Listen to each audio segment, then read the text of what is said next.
adanya temuan sebuah yoni sebagai representasi dari Dewi Parwati menunjukkan jika di tempat tersebut dulunya terdapat bangunan suci, tempat peribadatan, dan tentunya harus ada data pendukung lainnya.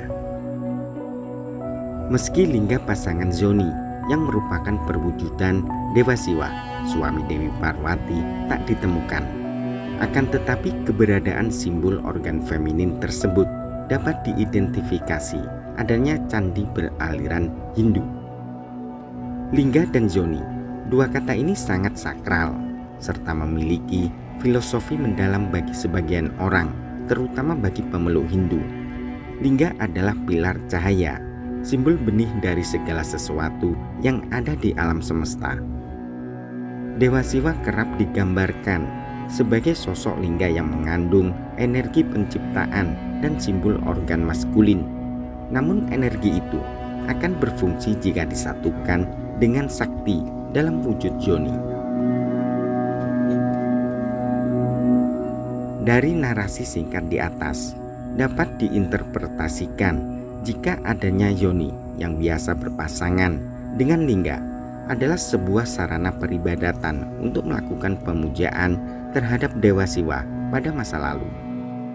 Tak terkecuali keberadaan yoni di situs ini, meski lingga pasangannya tak lagi menemani dan hanya menyisakan lubang yang berada tepat di atas permukaannya sebagai tempat berlabuh bagi lingga berukuran 100 x 100 x 96,5 cm.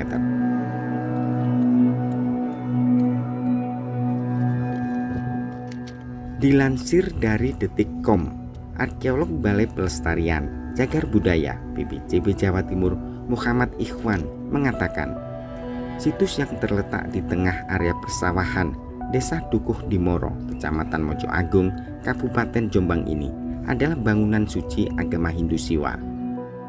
Berbeda dengan zoni yang berada di situs Brik Kahuripan, Desa Klinterrejo, Kecamatan Suko, Kabupaten Mojokerto.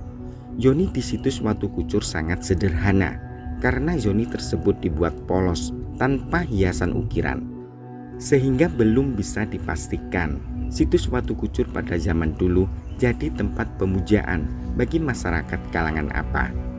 Struktur purbakala yang ada di situs Watu Kucur juga belum dipastikan masa pembangunannya, karena hingga akhir ekskavasi tim arkeolog belum mengantongi informasi atau adanya petunjuk apapun sebagai dasar periodisasi, baik berupa inskripsi angka tahun serta prasasti yang menyebutkan adanya situs ini.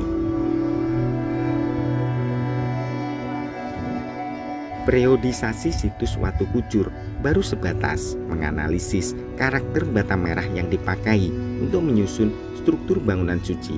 Terdapat 3 jenis bata merah yang digunakan. Di antaranya bata merah kuno berukuran 29 x 19 x 5 cm, 30 x 20 x 9 cm, dan bata merah berukuran paling besar yakni 36 x 21,5 x 7,5 cm.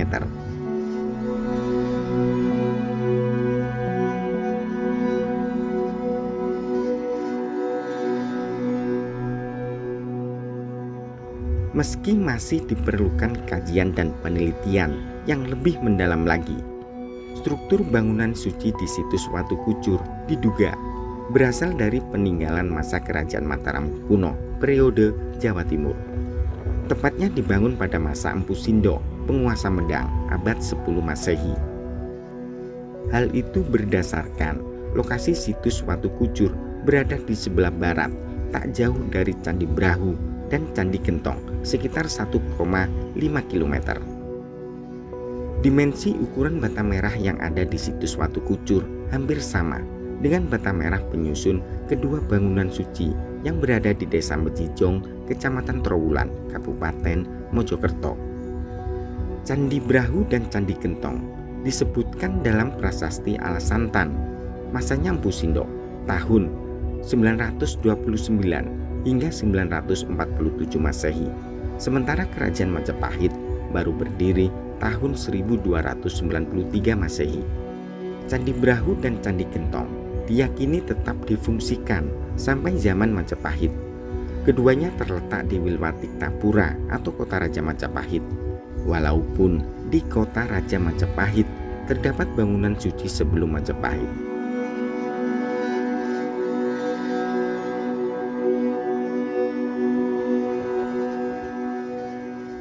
Selama 10 hari ekskavasi situs Watu Kucur pada pertengahan Oktober 2021, tim arkeolog BPCB Jawa Timur fokus menggali area seluas 15 x 15 meter dan berhasil menemukan struktur purbakala yang bentuknya unik dan rumit. Di lahan yang dulunya merupakan sawah yang tak lagi digarap pemiliknya selama puluhan tahun itu, tim ekskavasi berhasil menemukan struktur berbentuk bujur sangkar yang semakin ke tengah semakin kecil atau konsentris.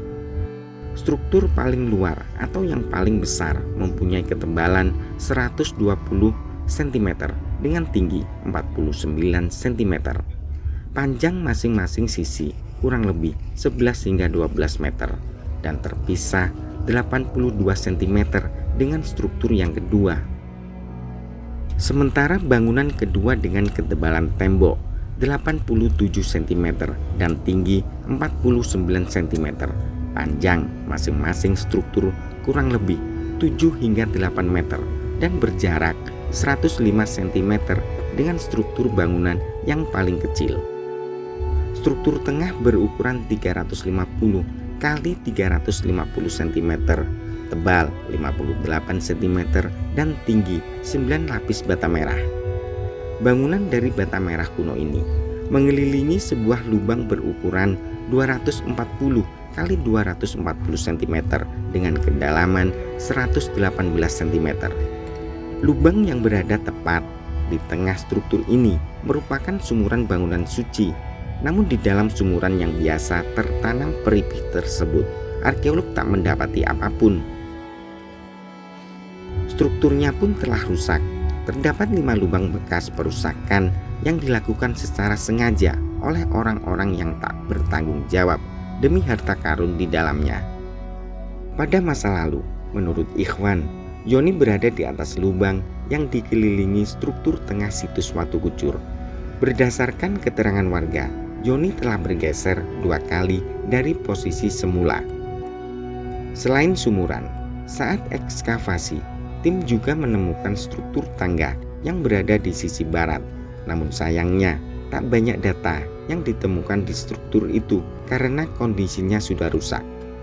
Tak hanya itu, 10 batu umpak yang tersebar di situs Watu Kucur juga ditemukan.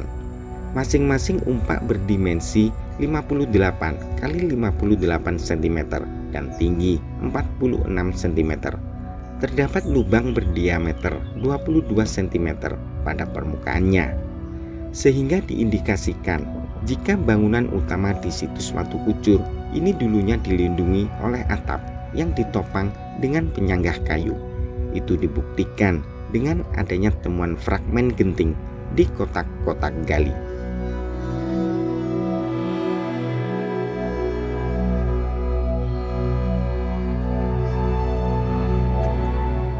Keberadaan situs Watu Kucur di tengah area persawahan Desa Dukuh Dimoro, Kecamatan Mojoagung, Kabupaten Jombang ini mempunyai nilai penting untuk ilmu pengetahuan, kebudayaan, dan pariwisata.